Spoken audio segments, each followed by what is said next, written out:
2 हफ्ते पहले मैंने एक वीडियो जारी की थी जिसमें मैंने ये इंकिशाफ किया था कि भारतीय क्रिकेट टीम को बहुत जल्द, वो दिन दूर नहीं, क्रिकेट के मैदानों में भी बुरी तरह मार पड़ने वाली है। 2 हफ्ते पहले मैंने वीडियो बनाई थी जब श्रीलंकन टीम पाकिस्तान के दौरे पर आई हुई थी और श्रीलंकन टीम जब पहला ओडीआई हुआ पिंडी में, उसके बाद फिर इस्लामाबाद में सुसाइड अटैक होता है, पूरे इंडियन मीडिया में खलबली मच जाती है और ये प्रोपेगेंडा शुरू वहां से करना शुरू कर देते हैं वो लोग कि पाकिस्तान में क्रिकेट जो है वो नहीं होनी चाहिए और सेफ नहीं है पाकिस्तान, और श्रीलंकन टीम बाकी सेफ नहीं है। तो श्रीलंकन टीम की हमें बहुत फिक्र है और श्रीलंकन टीम को ये टूर कॉल ऑफ कर देना चाहिए। लेकिन बहरहाल पीसीबी के चेयरमैन मोहसिन नकवी साहब की बर वक्त कार्रवाई की बदौलत टूर जारी रहा और कंप्लीट हुआ, सक्सेसफुली कंप्लीट हुआ, जिससे इंडियन मीडिया की और ज्यादा आग लग गई।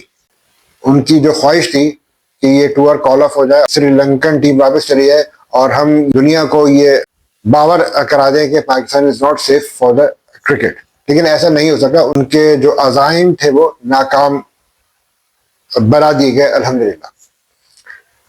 तो बहरहाल जो मैंने उस वक्त की बात की थी यार कि ये बहुत हो चुका है, इनके तो ज्यादा दिमाग खराब हो गया, अब इनको मार पड़नी चाहिए और क्रिकेट के मैदान में भी अब उनको मार पड़ेगी, वो दिन दूर नहीं।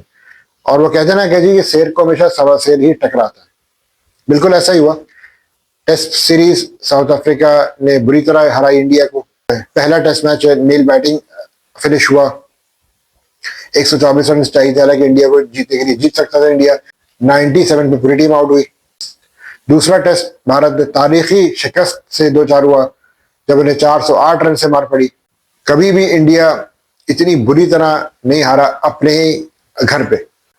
ये तो 880 वोट का झटका लगा था इंडियन टीम को कि इनके साथ हुआ क्या, वो भी इनके अपने ही होम ग्राउंड में 408 रन से बदतरीन और इबरतनाक शिकस्त हुई इनको अगेंस्ट साउथ अफ्रीका। उसके बाद फिर अभी ओडीआई सीरीज चल रही है, 2 ओडीआई हो चुके हैं जो कि 1-1 से बराबर है। पहला ओडीआई इंडिया 17 रन से जीता, साउथ अफ्रीका समझे कि जीते जीते हार गया, हालांकि इंडिया ने 350 का टारगेट दिया था, साउथ अफ्रीका वो 11 for 3 and then they were 130 for 5 in 21.5 overs, और फिर 130 for 5 से लेकर they managed to score 332 runs. David Brevis और मैथ्यू एब्रेट्सकी ने बहुत जबरदस्त लिया स्टार्ट, जब हालांकि 11 पे 3 आउट हुए थे। उसके बाद इन दोनों बैट्समैनों ने बहुत एग्रेसिव खेला, अपनी उन्होंने नेचुरल गेम खेली।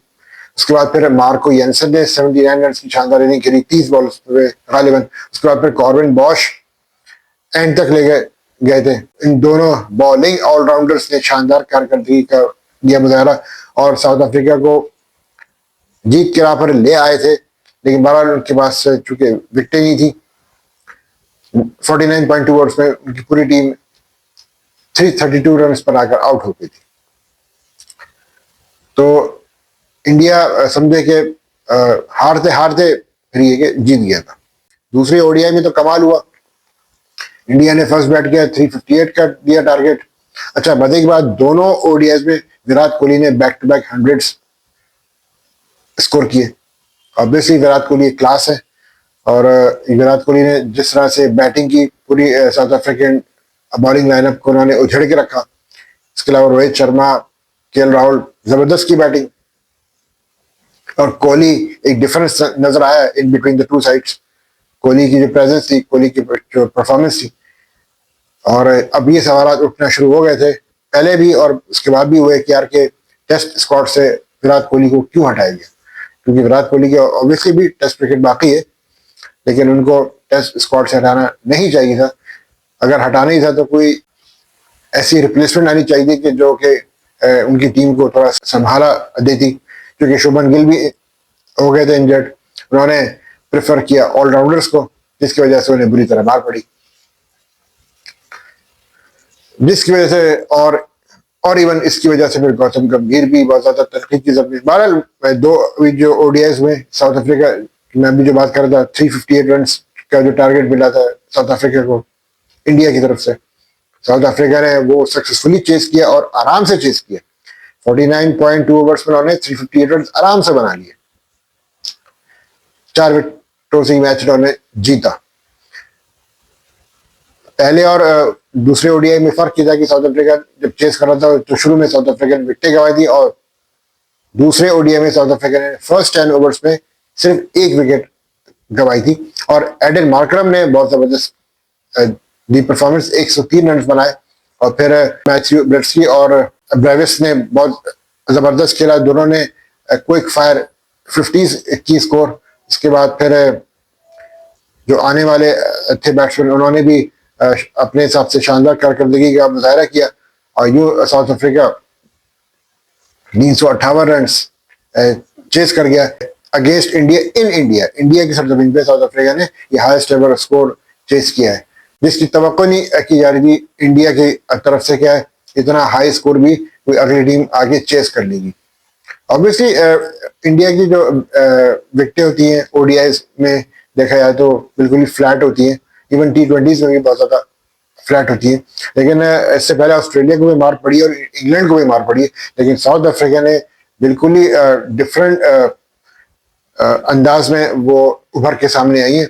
और उन्होंने इंडियन कंडीशंस का जिस तरीके से फायदा उठाया है, जिस तरीके से इंडियन कंडीशंस को अडॉप्ट किया। ऑब्वियसली साउथ अफ्रीका के बहुत सारे प्लेयर्स आईपीएल का सीजन खेलते हैं, मोस्टली काफी प्लेयर्स साउथ अफ्रीका के जो कि आईपीएल का पार्ट भी है, तो उनको इंडियन कंडीशंस का बखूबी तौर पर अंदाजा है। इवन इंग्लैंड के प्लेयर्स भी खेलते हैं, ऑस्ट्रेलियंस भी खेलते हैं, लेकिन साउथ अफ्रीका ने जिस तरह से इंडियन कंडीशंस का फायदा उठाया, लग नहीं रहा था कि वो किसी पराए देश में खेल रहे। तो साउथ अफ्रीका ने जिस तरह से इनको नाको चले चलवाए, मैं वही कह रहा था कि इंडियन टीम को क्रिकेट के मैदानों में भी बुरी तरह मार पड़ने वाली है, और वही हुआ कि साउथ अफ्रीका ने इनको बुरी तरह मारा है। दूसरा ओडीआई जिस तरह से साउथ अफ्रीका जीते, पहला ओडीआई भी साउथ अफ्रीका ऑलमोस्ट जीत गया था। वही बात है ना कि कॉम्पिटिटिव क्रिकेट होनी चाहिए। जो टीम मुकाबला करना जानती है ना, टक्कर का मुकाबला करे, उस खेल में आता है मजा।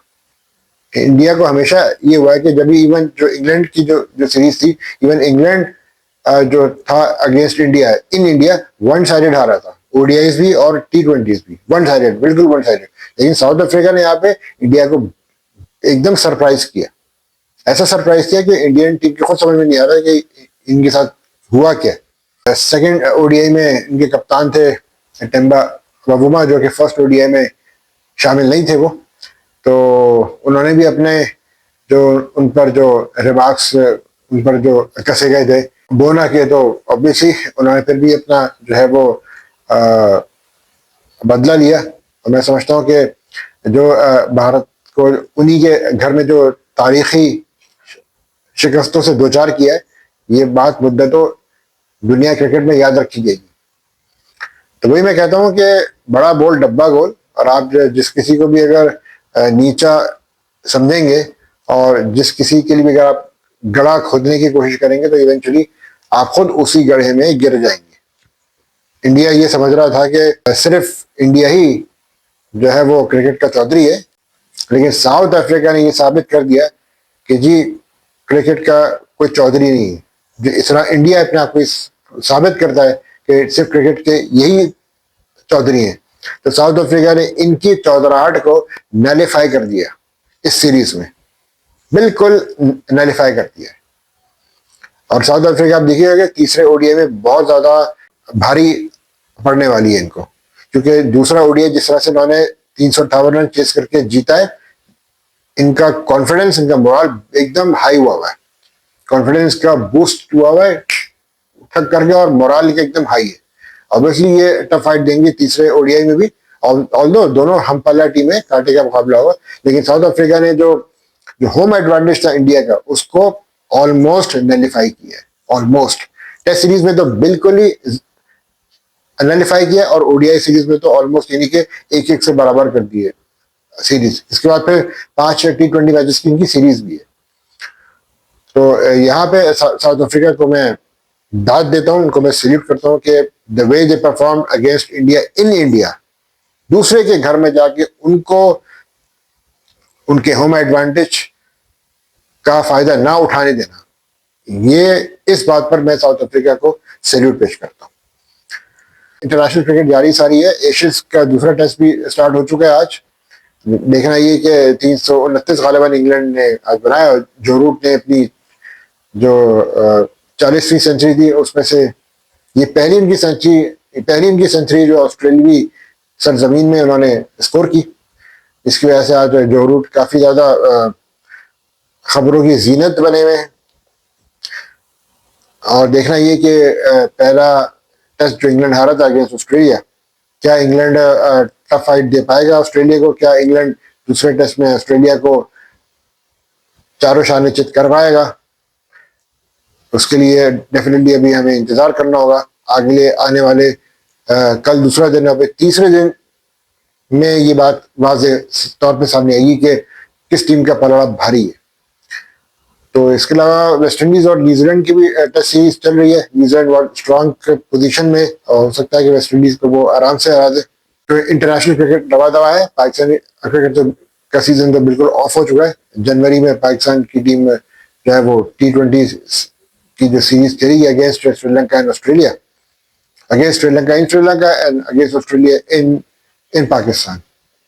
तो ये एक खुशाइन बात है पाकिस्तान के लिए। लेकिन बिल्कुल सीजन ऑफ होना है इस महीने पाकिस्तान का मुझे कुछ मायूब सा भी लग रहा है कि देखा जाए तो पाकिस्तान इस साल सिर्फ 3 टेस्ट मैचेस खेला है, जो कि ये ज्यादती है।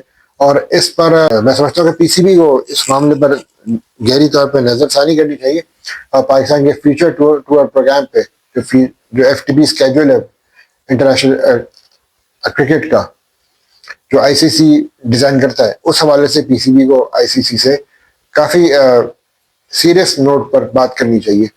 कम से कम पाकिस्तान को चाहिए कि मैं समझता हूँ कि 6 से 7 टेस्ट मैचेस तो साल के खेले, कम से कम 8 टेस्ट मैचेस तो खेले चाहिए पाकिस्तान को। 8 टेस्ट मैचेस साल के खेले पाकिस्तान एटलीस्ट, तो पाकिस्तान की जो टेस्ट क्रिकेट जो है वो मजीद उभर के सामने आएगी। वरना पाकिस्तान की टेस्ट क्रिकेट बिल्कुल जो है वो पीछे चली जाएगी। और अभी इस बार तो ये भी हुआ है कि इंडिया जो ये 2 टेस्ट मैचेस की सीरीज हारा अगेंस्ट साउथ अफ्रीका, पाकिस्तान चौथे पर आ गया और इंडिया 5वें पोजीशन पे जो है वो चला गया।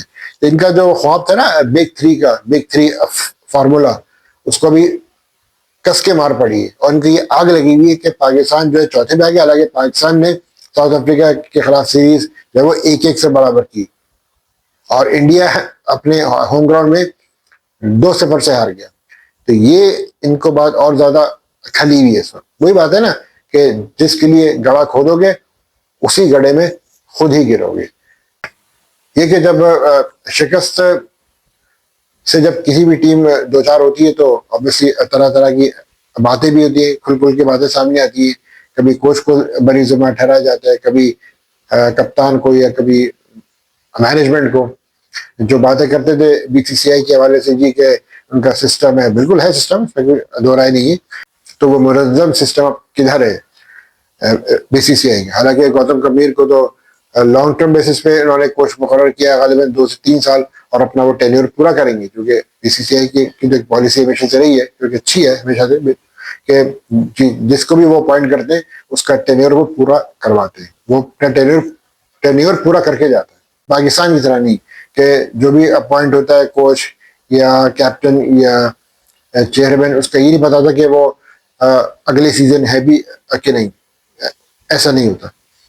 ये हाल अगर पाकिस्तान का होता, अगर 408 रन से पाकिस्तान, मैं सोच रहा था कि अगर 408 रन से पाकिस्तान हारा होता, 408 रन से अगर पाकिस्तान की टेस्ट मैच अगर कोई साउथ अफ्रीका से अगर हारा होता, तो फिर पीसीबी, उनका निज़ाम और क्रिकेट का फ्यूचर और क्रिकेट का टैलेंट कहाँ होता, उसके बारे में क्या क्या बातें होती, सब जानते हैं। लेकिन अब चूंकि इंडिया 408 रन से आ रहा है तो वो मुनज़्ज़म निज़ाम कहाँ गया? अब सब जो है वो हक्का बक्का हुए हुए, इवन हमारी तरफ की भी। खैर एनीवेज, आप लोगों की इस हवाले से क्या राय, लेकिन जरा से जरूर आगे कीजिएगा। तब तक के लिए अल्लाह ने के बाद।